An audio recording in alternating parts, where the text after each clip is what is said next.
दोस्तों, अभी मैं बिहार में हूँ। परीक्षाओं के सिलसिले में यहाँ आया हुआ हूँ। 3 दिन पहले 30 मई की बात है। मैं जब अपनी परीक्षा देने के बाद वापस घर आया तो देखा कि घर में सब लोग अजीब सी बेचैनी लिए बैठे हैं। मैंने पूछा तो किसी ने कुछ नहीं कहा और मुझे हाथ मुंह धोकर कुछ खाना पीना खाने को कहा।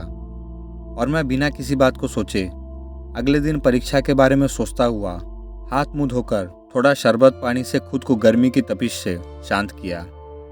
जब मैं थोड़ा आराम करके उठा तो सबकी बेचैनी का कारण पूछा तो मम्मी ने बताया कि कुरुक्षेत्र में दादी के घर एक अजीब सी घटना घटी है, जिसमें किसी को कोई नुकसान तो नहीं हुआ है, मगर सब डरे हुए हैं और समझ नहीं आ रहा था कि यह क्या है। मैंने पूछा, कैसी घटना, क्या हुआ है वहाँ पर? जो मम्मी ने बताया, फिर दीदी से बात करने पर जो मुझे पता चला वो कुछ इस प्रकार का था। जहाँ दीदी के सास ससुर रहते हैं वो जगह कुरुक्षेत्र से थोड़ी बाहर है।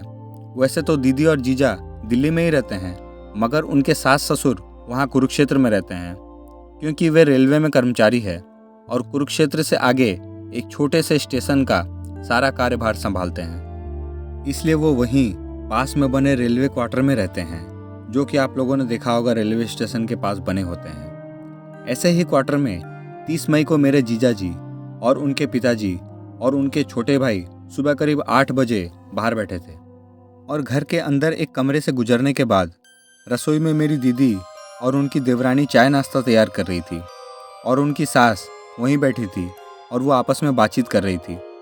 अचानक बाहर जीजा जी ने देखा कि बगल के घर से एक आदमी, जिसने पुराना सा पैजामा पहना था और ऊपर से एक गंदी सी चादर सर तक ओढ़ रखी थी और नंगे पैर था, दौड़ता हुआ बगल के घर से निकला और जीजा जी के घर की तरफ बढ़ने लगा। जीजा जी उसे रोकने के लिए आगे बढ़े, तब तक वह दौड़ता हुआ घर में घुस गया। पीछे से उसके पीछे जीजा जी, उनके भाई, उनके पिताजी भी उसे पकड़ने के लिए दौड़े। तब तक वह रसोई की तरफ बढ़ चुका था, जिसे देखकर दीदी और उनकी देवरानी के साथ उनकी सास भी चिल्ला पड़ी। मगर वो आदमी दौड़ता हुआ रसोई की दीवार में ईंटों से बनी जाली की तरफ, जिसमें मुश्किल से 4 या 5 आधी ईंट के बराबर झरोके बने थे, बढ़ गया। जैसे दीवार को पार करता हुआ बाहर निकला और गायब हो गया। उसको वहां मौजूद सभी लोगों ने देखा और डर की वजह से कुछ देर के लिए सुन्न पड़ गए थे। मेरी दीदी, उनकी देवरानी को तो बुखार आ गया। जो देखा उसे झुठला भी नहीं सकते और किसी को बता भी नहीं सकते। दीदी के ससुर ने बताया कि यहाँ अक्सर रात को कई लोग जो रेल दुर्घटना के शिकार हुए हैं और उन्हें घूमते हुए उन्होंने ही नहीं बल्कि आसपास वालों ने भी देखा है, मगर इस तरह की मुसीबत तो वहाँ आसपास वालों ने कभी भी नहीं देखी। अगर किसी को बताया तो लोग समझेंगे कि यह अफवाह फैला रहे हैं। इस बात को उन्होंने अपने घर तक रखने का ही फैसला किया।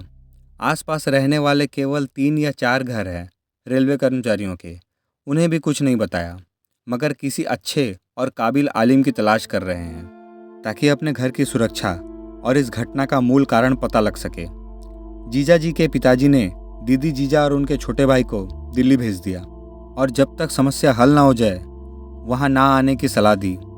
पता नहीं इस वक्त वहाँ क्या चल रहा होगा, मगर ये घटना कोई इतनी साधारण नहीं है कि रोज़ घटती रहे।